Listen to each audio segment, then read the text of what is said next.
HIV, the virus with multiple changing faces.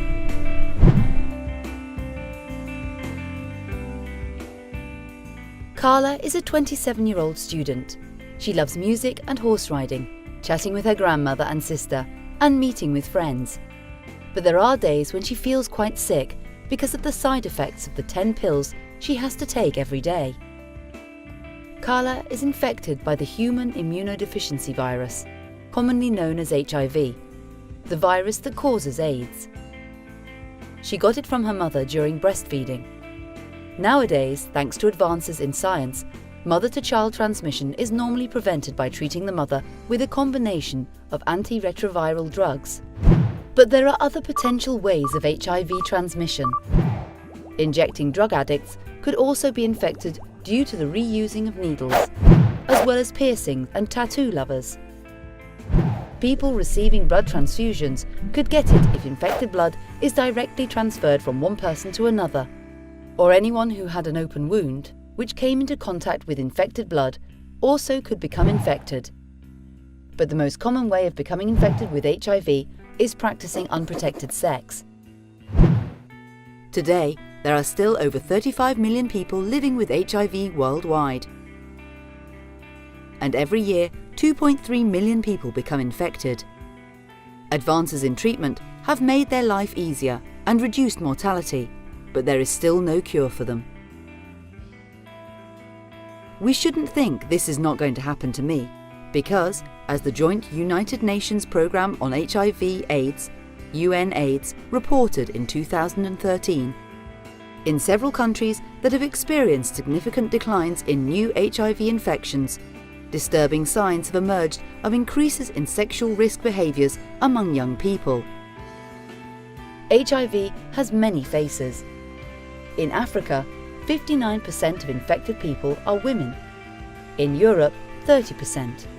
And most of them do not belong to groups traditionally known to be at higher risk, like sex workers and their children, men who have sex with men, and people who inject drugs into themselves. Daniel and Wanda are a very young couple learning to love each other. In this beautiful path, preventing HIV transmission should be a main lesson, because it is spread when virus-containing secretions from the infected person come into contact with genital, oral or rectal mucosal membranes of the uninfected partner. And this is it, our main character, HIV, a member of the retrovirus family, a group of viruses which live by inserting a copy of their own genetic material into our cell's DNA. This is then treated as if it were our own genes and uses the machinery of our cells to make new viruses, which can then infect other cells. HIV mainly infects the cells of the immune system that we use to eliminate infections, a type of white blood cells called CD4+ lymphocytes.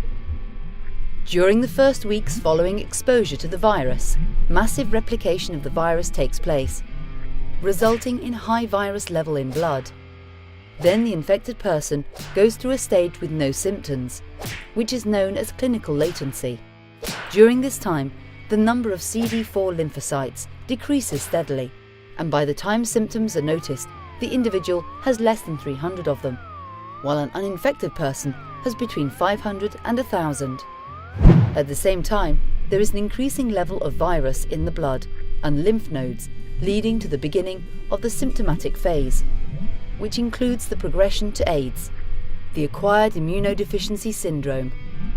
Most untreated people with HIV eventually develop AIDS, and if they still do not receive treatment, they usually die from opportunistic infections or cancers that occur when the immune system is too weak to overcome them.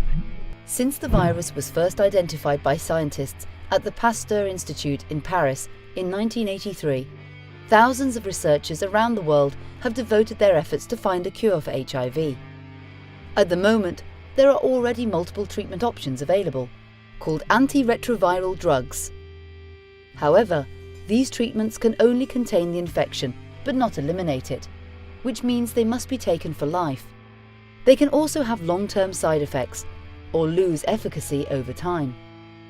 Nonetheless, they can block viral replication and prolong the life of millions of infected people, and at the same time they contain the spread of the virus. More people than ever are now receiving life-saving antiretroviral therapy, contributing to steady declines in the number of AIDS-related deaths.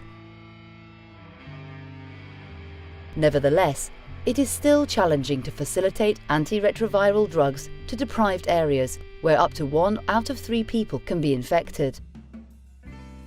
Meanwhile, scientists keep working hard to find the path to a vaccine that could prevent people from becoming infected, and to discover new drugs that overcome resistances. In the meantime, while we do not have a cure against this virus, prevention remains the key to contain the pandemic.